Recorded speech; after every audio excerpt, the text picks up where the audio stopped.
There's a fine line between kindness and self-destruction, between compassion and self-betrayal. We grow up being told to be kind, to forgive easily, to understand others, to see the good in people. But somewhere along the way, that pure intention turns into something heavier, something that costs us pieces of ourselves. Because kindness, when given without boundaries, stops being kindness. It becomes submission. 1. The illusion of goodness. You see, the world often praises kindness, but not the real kind. It loves the kind that serves it, not the kind that protects you. People will admire your softness, but only as long as it benefits them. They'll call you understanding while they take advantage of your patience. They'll say you're mature when you let things slide that should never be ignored. And after a while, you begin to confuse being kind with being silent. You start mistaking endurance for strength. And you begin to shrink, slowly, quietly, until even you can't recognize the person you've become.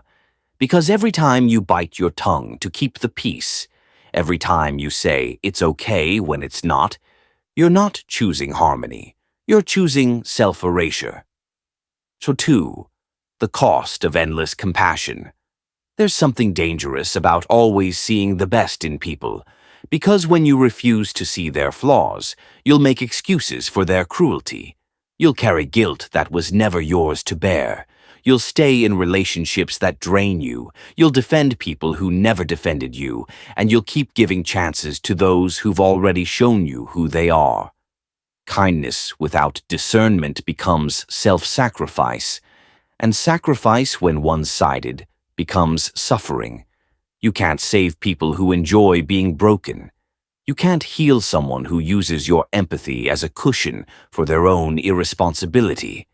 And you can't keep pouring from an empty heart just to prove you're good. Because real kindness isn't about giving endlessly. It's about giving wisely. 3. The psychological weight of being too nice. Psychologically, the people-pleaser is born from fear. The fear of rejection, the fear of conflict, the fear of not being enough. So we overcompensate. We become agreeable, gentle, compliant, hoping that if we're kind enough, they won't leave, they won't hurt us, they'll finally see our worth. But that's the tragedy. They won't. People rarely value what they never have to earn. If your kindness comes too easily, they'll stop seeing it as generosity. They'll see it as your duty. And once that happens, your worth becomes invisible. Being too kind in a world that feeds on power is like whispering in a storm. Your voice disappears. 4. The turning point, redefining kindness. But here's the truth. Kindness isn't weakness. It's strength restrained. It's the power to hurt, but the choice not to. It's compassion balanced with clarity. The problem isn't being kind, it's being kind without limits. You can be loving and still say no. You can forgive and still walk away. You can care deeply and still protect your peace. Boundaries are not walls. They are doors with locks, and you have the key. True kindness begins when you stop abandoning yourself for others. When you stop trying to be understood by those who benefit from misunderstanding you. When you stop confusing empathy with obligation. That's when kindness becomes powerful again. 5. The philosophy of balanced goodness. Philosophers like Seneca and Marcus Aurelius spoke about virtue, but they also spoke about discernment, knowing when to act and when to withhold.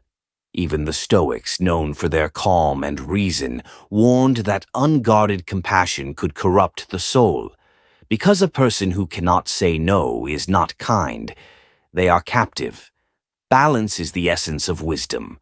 To love deeply but wisely, to help but not enable, to give but not deplete. Kindness should expand you, not exhaust you. It should uplift both you and the world, not leave you empty. 6. The liberation, choosing yourself without guilt. The moment you realize your worth, you stop giving discounts to people who cannot afford your peace. And that's not selfishness, that's survival. You were not created to be everyone's comfort zone. You were meant to be your own foundation. It takes courage to stop being the nice one, to finally say, no, I matter too, to walk away from people who only come close when they need something, to refuse to explain your boundaries to those who've already crossed them. You will lose some people, yes, but you will find yourself. And that's a trade worth making, so don't stop being kind. Just stop being kind to your own detriment. Let your kindness be guided by wisdom, not guilt. Let it come from love, not fear. And remember this, being kind doesn't mean allowing everything. It means choosing what's worth your heart, because kindness is not weakness. It's strength under control, and strength that forgets to protect itself isn't strength at all.